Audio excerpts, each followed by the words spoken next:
তারিখ 6 সেপ্টেম্বর। কুরআন। দুঃখের সাথে আছে সুখ, কষ্টের সাথেই তো রয়েছে স্বস্তি। অবশ্যই কষ্টের সাথে রয়েছে স্বস্তি।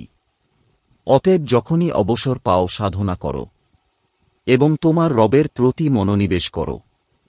সূরা আল ইনশিরাহ অধ্যায় 94 আয়াত 5 থেকে 8। হাদিস। বান্দা আল্লাহর দিকে আসলে আল্লাহ তার দিকে আসেন। অর্থ।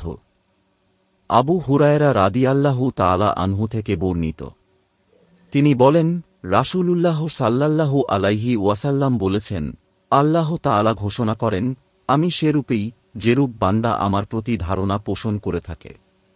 আমি তার সাথে থাকি যখন সে আমাকে স্মরণ করে। যদি সে মনে মনে আমাকে স্মরণ করে, আমিও তাকে নিজে স্মরণ করি। আর যদি সে লোক সমাবেশে আমাকে স্মরণ করে, তবে আমিও তাদের চেয়ে উত্তম সমাবেশে তাকে স্মরণ করি। যদি সে আমার দিকে 1 বিঘত অগ্রসর হয়, তবে আমি তার দিকে 1 হাত অগ্রসর হই।